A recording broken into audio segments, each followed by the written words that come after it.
Assalamualaikum warahmatullahi wabarakatuh. Hari ini dunia jagat media sosial masih dipenuhi dan ramai tentang tes DNA. Ada yang menanggapinya secara berlebihan dengan mengeluarkan dalil-dalil dan lain sebagainya, menolak keabsahan tes DNA di dalam pernasaban. Ada yang dengan berapi-api, bahkan juga dengan bahasa yang seakan-akan menyudutkan bahwa tes DNA ini adalah sesuatu yang dilakukan oleh orang-orang di luar Islam. Bahkan juga ada yang mengatakan bahwa menuduh bahwa kami meminta dari di luar keluarga kami untuk melakukan tes DNA sebagai keabsahan. Kalau boleh saya langsung katakan, ada yang menuduh kami meminta Bani Alawi untuk melakukan tes DNA. Itu adalah sebuah kebohongan besar. Itu adalah sesuatu yang tidak pernah kami katakan. Kami sudah sampaikan bahwa kami ini dengan husnudzon percaya silsilah daripada Bani Alawi. Jadi kami tidak perlu meminta tes DNA kepada beliau-beliau. Lalu bagaimana tes DNA ini sampai menjadi perbincangan? Perlu kita ketahui secara historis sejarahnya adalah anak cucu Wali Songo ini kan mempunyai catatan-catatan nasabnya ya, sampai kepada Wali Songo, dari Wali Songo sampai kepada Rasulullah Shallallahu Alaihi Wasallam. Catatan-catatan yang ditulis oleh yang buyut kita ini membuat anak cucu dari Wali Songo ini mempunyai rasa penasaran, sehingga kami berinisiatif sendiri untuk melakukan tes DNA, ingin memastikan apakah ketika catatan kuno itu ketika dikomparasikan dengan keilmuan modern, apakah terkonfirmasi atau tidak, begitu. Sehingga kami melakukan tes DNA itu dengan kemauan sendiri dan untuk kami sendiri, bukan untuk di luar keluarga kami.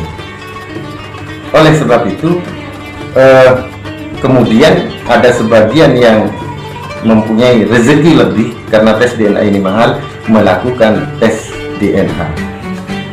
Ketika keluar, ini apa hikmahnya ketika keluar? Pertama, kita ini di dalam hal mendukung penelitian kita tentang jalur-jalur daripada Wali Songo. Di situ kita ingin tahu peta migrasi. Jadi di dalam hasil tes DNA ini bukan hanya menyajikan haplogrupnya, SNP-nya saja, tetapi juga peta migrasi. Kita ini ingin tahu persebaran Wali Songo ini dari mana ke mana sampai ke Nusantara ini.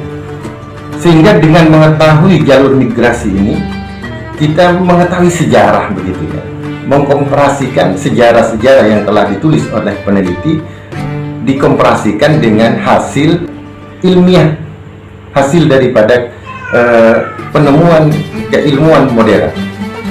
Sehingga kita ini akan mengambil banyak hikmah dari itu.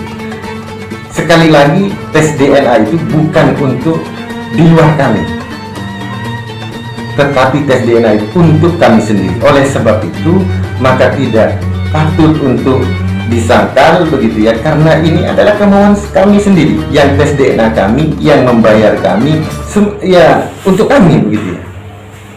Nah, ternyata di tes DNA itu kita mengetahui banyak hikmah. Di antaranya bukan hanya tentang nasab, tetapi juga tentang semua riwayat-riwayat dari leluhur itu banyak secara medis, sehingga itu adalah suatu hikmah yang luar biasa.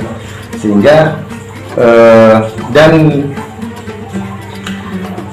yang terakhir, begitu ya, dan yang terakhir, tes DNA itu bukan kami ini tidak punya silsilah kemudian dites ingin mengetahui jalurnya kepada Rasulullah atau kepada Wali Songo, tidak, tetapi sudah ada catatannya, tetapi kemudian ingin dikonfirmasi dengan ilmuwan modern. Jadi begitu ya.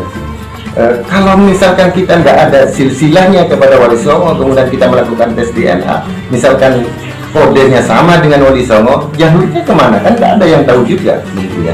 Sehingga yang dites DNA ini adalah dzurriyyah Wali Songo yang secara kajian nasab beliau dianggap sahih bersambung kepada Wali Songo. Kemudian beliau-beliau yang sudah dianggap sahih ini melakukan tes DNA secara mandiri. Jadi tidak benar kami ini meminta tes DNA di luar keluarga kami.